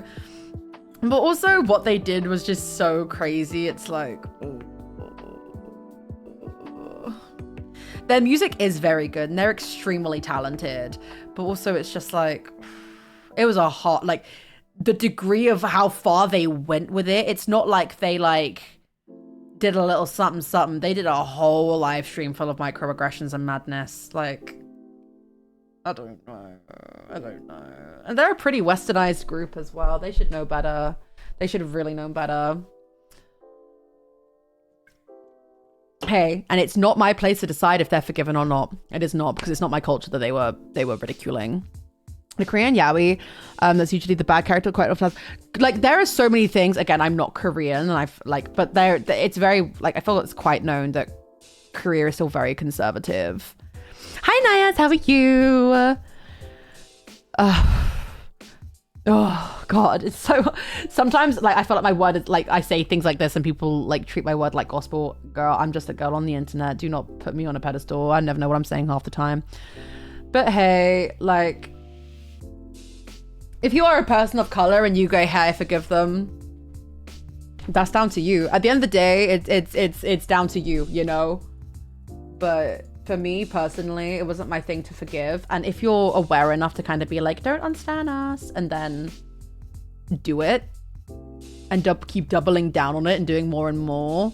Most of those girlies are like fluent in English. You knew what you were doing. Yeah. Ooh, rough. I do think we're done now. God, I stepped into so many deep categories there. Sometimes my brain can't catch up with what's going on, and then I start trying to be eloquent and I'm like, fuck. So if I spoke out of turn and anything there, I wasn't very eloquent, please do forgive me. I'm stinky streamer. Thank you so much to everybody who sent in a unpopular opinion. I really enjoy these. Sometimes I do like I feel like I repeat things too quickly, and I went to go do an advice stream today, and then I was like, wait, I haven't done unpopular opinions in a while, and I feel like you guys really over like lock in with these, and it's nice just to have community discussion where people feel involved. I'm sorry if I missed yours. There were like 90 in there, and quite a few of them were just kind of naming artists and saying that you didn't like them, so I'm sorry if I've missed any bodies. I tried to avoid ones that were too similar, but obviously, of course, I'm gonna insta export this VOD. Let's go. But thank you guys so much. Should I see if there's anybody to raid? I feel like I don't raid a lot anymore. I think tomorrow we're going to do a Spotify bingo. I think that'd be really fun. And then I'm going to be doing a stream with Molly and Steph this week as well. I think at some point this week I'm going to be doing a stream with Lucas over on his channel. And then, wait, advice stream today. I wanted to, obviously they don't have a stream on Friday. So hopefully bring back poor decisions. So then we want to do Spotify bingo. I'm going to be doing a stream with Steph and Molly. We have big Life is Strange stream on Saturday where we're just going to finish it. Yeah, we'll do some stuff. Yeah, it's finally happening, finally! Yeah, me, Molly, and Steph went out for coffee the other day, and we went, oh my God, we're all such good friends. Wait, this is awesome. Let's all hang out more. I might just end. Max has gone live. You guys all go to Max. All go hang out with Max. Google your name and it's saying Lexi is not recognized or documented person's name and reliable record. Okay. Okay. Thanks for sharing. Cool story. I'll be like tomorrow 4 p.m. You guys already know. I'll be asking you guys for I'll probably do like an on repeat Spotify bingo. That sounds fun. But thank you as always so much. Wait, let me just do a slash raid. Go on. Why the fuck not? Let's just throw in a slash raid. Send you guys over to Max. But yeah, I hope you guys all have a lovely rest of your day. Sleep good. I will see you guys tomorrow, okay? Also, I'm going to start using Twitch stories. I've never done a Twitch story before, so maybe I freaking should. Go give Max all the love, and I will see you guys tomorrow, okay? I love y'all so much. Thank you for the hype train today. I appreciate you guys endlessly. Bye.